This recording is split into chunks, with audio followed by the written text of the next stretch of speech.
안녕하세요, 탄입니다. 자, 지난번 영상에서 제가 이제 드디어 워크 퍼밋을 발급받았다고 말씀을 드렸었죠. 제 드디어 워크 퍼밋이 발급이 됐습니다. 기가 막히죠. 이게 제가 비싼 돈 들여서 만든 워크 퍼밋입니다. 이 사실 이제 태국에 장기 거주를 결심하고 오시고 나면은 가장 마지막에 이제 궁극적으로 받는 비자 이런 게 이제 워크 퍼밋일 수 있는데요. 물론 이렇게 좀 비싼 이제 돈 주고 받을 수 있는 타이 엘리트라는 비자가 있긴 합니다만 그거는 나중에 부자 되고 받아가지고 한번 리뷰 한번 해보죠. 그럴 일이 있겠어요? 이제 저도 처음에는 여행 비자로 왔었고 그 이후에는 이제 태국어도 배울 겸 이제 ED 비자를 받아가지고 살고 있었는데요. 이번에 이제 빠를 개업을 하고 이제 법인을 만들고 이제 워크 퍼밋을 발급받게 되었습니다. 사실 이게 배보다 배꼽이 좀 더 크다고 보면 되는 게 내가 비자와는 좀 상관이 없다.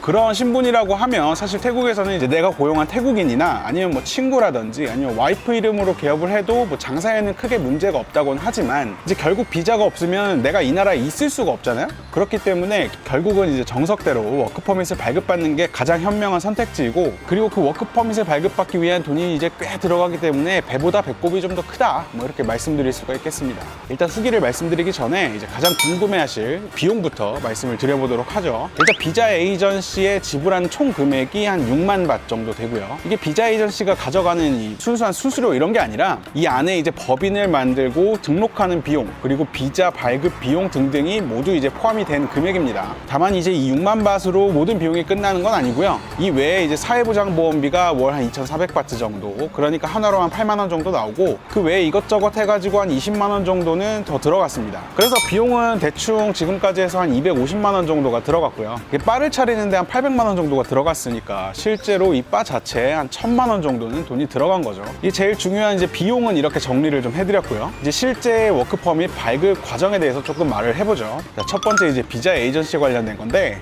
이 비자 에이전시라는 거는 비자 발급을 위한 이제 모든 과정을 제 대신 이제 처리를 해주는 사무실을 말하고요. 태국에 거주를 하시다 보면은 이제 여러 한식당 사장님들이나 이제 교민분들 이렇게 만날 기회가 좀 있어요. 이렇게 만나서 얘기를 좀 주고 받다 보면은 워크 퍼밋을 어떻게 발급받는지 이렇게 질문을 좀 드릴 때가 있어요. 그러면은 가끔 가다가 꽤 오래 살고 계신 분들 중에서 이렇게 얘기하시는 분들이 있습니다. 야, 그거 그냥 돈 좀 내면 에이전시에서 다 알아서 해주고 그거 쉬워 그거. 이게 어느 정도는 맞는 말이긴 합니다만, 일반적으로 그 사람의 기억이라는 게 이게 왜 복잡한 것들을 굉장히 단순화시켜서 쉽게 기억을 하기 때문에 사실 이제 그 과정에 있던 어려움이나 디테일들을 생략이 되는 경우가 좀 많죠. 실제로는 그 과정이 이제 상당히 좀 복잡합니다. 사실 이게 본인이 태국어가 좀 되고 어느 정도 서류랑 법에 관련된 지식 이런 게 조금 있다고 하면 비자 에이전시를 거치실 필요가 없이 그냥 혼자서도 가능은 하다고 합니다. 다만 이제 좀 필요한 서류가 뭔지 알아보고 그거 다 준비하고 미비한 거 있으면 좀 또 채워 넣고 이런 것들을 혼자서 하다 보면 시간도 굉장히 오래 걸릴 뿐더러 스트레스도 굉장히 많이 받기 때문에 시간과 여유가 있으신 분들은 하셔도 괜찮겠지만,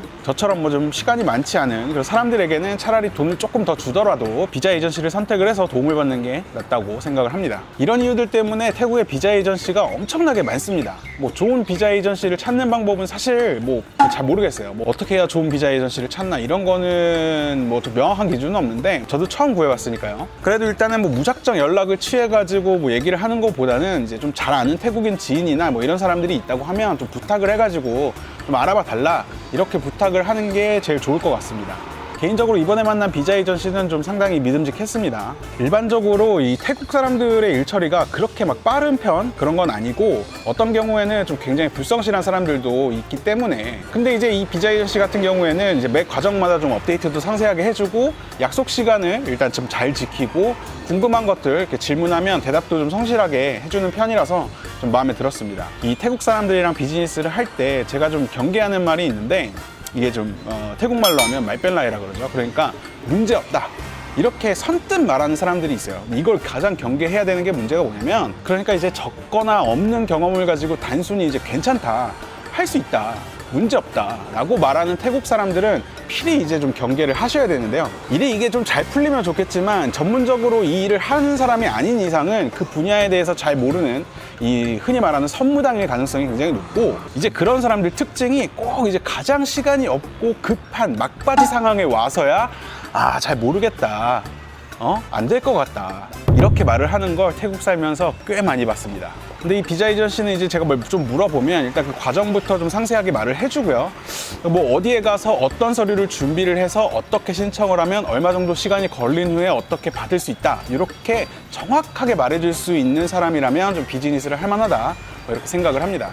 두 번째, 내가 직접 준비해야 되는 것들이 있죠. 이제 비자 에이전시가 물론 많은 것들을 좀 대행해주긴 합니다만 워크퍼밋 발급 과정에서 직접 준비해야 되는 것들이 있어요. 그리고 이제 직접 준비를 하면 좀 더 빨리 결과를 볼 수 있는 것들이 있습니다.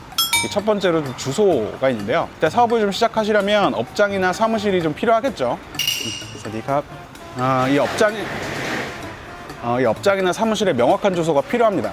이 비자 에이전시가 부동산 계약까지 대행해 주진 않기 때문에 업장은 이제 본인이 직접 알아보시고 계약을 할 때 서류를 꼭 받아두셔야 합니다. 그리고 이제 주소라는 게 조금 디테일이 있는데 저 같은 경우에는 이 부동산 계약을 할 당시에 이 정확한 주소가 없었어요. 이게 무슨 말이냐고 하면 여기가 이제 주변 상권까지 이렇게 다 묶어가지고 주소를 하나만 사용하는 이 상권 단지라서 그 주소 안에서도 새로운 지번을 받아서 주소를 등록을 해야 됐거든요. 근데 이거 주소 받는 데만 한 달이 걸렸습니다. 이게 일단 담당 공무원이 사무실에도 잘 안 나오고 나중에는 이제 막 돈까지 요구를 하더라고요. 아직 태국에는 이제 급행료라는 게 있기 때문에 뭐 이해는 합니다만 진짜 여기 공무원들 일처리는 진짜 혀를 내두를 정도입니다. 자, 두 번째는 사진. 업장으로 법인을 등록하시려면 업장의 이제 사진들을 쭉 찍어가지고 제출을 해야 되는데요. 업장의 정면과 이제 후면 그리고 양 사이드랑 이제 화장실 등등의 사진을 다 이제 정확하게 찍어놔야 합니다. 이건 이제 인테리어를 마치신 후에 직접 이렇게 사진을 좀 찍어두시면 빠르게 제출이 가능하고요. 그리고 이제 영업을 개시한 후에 이제 본인이 태국인 4명과 일하는 사진을 또 찍어놔야 합니다. 이게 되게 웃기죠? 내가 일을 하려고 워크퍼밋을 신청을 하는데 워크퍼밋을 받으려면 일하는 사진을 찍어야 한다니까. 이건 뭐 운전면허를 따려고 운전해서 가는 거랑 뭐가 달라. 아무튼 이거 뭐 손님들한테 부탁을 할 수는 없죠. 그러니까 나중에 이제 비자 에이전시에서 사람들을 이렇게 데려와서 사진을 찍어줍니다. 그러니까 제가 뭐 메뉴판을 이렇게 들고 손님한테 설명하는 사진 뭐 이런 것들 그런 걸 찍어갑니다. 이제 세 번째는 태국인 종업원 4명이 있는데요.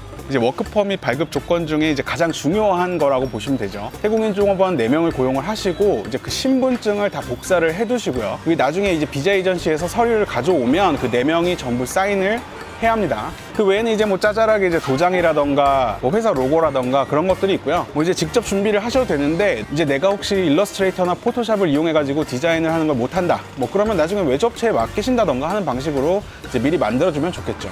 자, 세 번째 이제 기간이 얼마나 걸렸는지. 일단 이제 워크퍼밋을 발급하는 데에는 대충 2달 반 정도가 걸렸는데요. 이 2달 반이라는 기간은 이제 뭐 서류를 준비하는 날짜도 있긴 하지만 가장 길게 걸리는 건 뭐냐면 이제 태국인 종업원의 4명의 사회보장보험 등록을 위한 한 달입니다. 이게 등록 자체는 바로 되거든요. 사회보장보험 등록이 바로 되는데 이 회사가 제대로 태국인 4명을 고용을 하고 보험료를 냈다라는 증명을 하기 위해서 등록을 한 후에 만 한 달을 기다린 다음 그 다음 이제 사회보장보험료 납부를 한 번을 하면 이제 증명이 되는 거예요. 그래서 기본적으로는 이제 만 한 달이 걸리게 되고 이제 그 외에 아까 말씀드린 주소를 받는데 또 시간이 한 몇 주 걸렸고요. 그 다음에 이제 법인과 사회보장보험 등록이 끝나고 나면 이제 워크퍼밋 발급을 위한 이제 서류 심사를 노동청에서 하는데 그게 한 몇 주 정도 걸린 것 같아요. 그리고 워크퍼밋을 위한 비자도 한 번에 이렇게 딱 나오는 게 아니라 여권에 일단 임시 비자를 한 달짜리를 먼저 찍어주고 그 뒤에 이제 한 달 뒤에 찾아가면 정식 도장을 찍어줍니다. 저도 이제 며칠 뒤에 이제 이민국에 가서 정식 이민국에 가가지고 이제 정식 워크퍼밋 비자를 이제 여권에 받으면 이제 다 끝나는 거죠. 자, 마지막 이제 워크퍼밋 발급 후 이제 사후 관리인데요. 일단 워크퍼밋이 나오고 나면 이제 그걸로 끝나는 게 아니라 이제 임시 비자를 받고 이제 그 뒤에 1년이라는 워크퍼밋 기간 동안 이제 90일마다 이민국에 가서 도장을 받아야 됩니다. 내가 태국에 잘 살고 있고 사업을 잘 영위하고 있다. 이거 증명을 하기 위해서 이민국에 가서 비자 이제 여권을 내밀면 비자 도장을 찍어줍니다. 그리고 이제 매달 직원들의 이제 사회보장보험료를 납부를 또 하셔야 되고요. 이제 본인이 또 사회보장보험을 내가 받고 싶다. 병원 가서 뭐 다치면은 거기서 병원비도 이제 보험료에서 나가고 뭐 이렇게 되는 사회보장보험을 받으시려면 그 보험료도 따로 또 납부를 하셔야 되고요. 그 외에 이제 1년이 끝나고 비자 연장을 또 받으려 그러면 또 한 100만 원씩 에이전시에 지불하고 또 연장을 해야 되고요. 생각만 해도 머리 아프죠. 그러니까 이제 외국인이 태국에서 정식으로 사업을 한다는 거는 단순히 이제 이 가게 수입에 따른 세금을 낸다 뭐 이런 걸 떠나가지고 비자를 위한 이제 추가 비용들도 지급을 해야 된다는 점에서 이제 사업성을 조금 더 잘 따져봐야겠죠. 혹시라도 태국에서 사업을 지금 준비 중이시라고 하면 이 점도 꼭 유의를 하셨으면 좋겠고요. 자, 그래서 오늘은 이제 태국 워크퍼밋 발급 후기를 좀 말씀드려봤는데요. 도움이 되셨다면 구독과 좋아요, 알림 설정까지 해주시면 정말 좋겠네요. 그럼 다음 시간에 봅시다.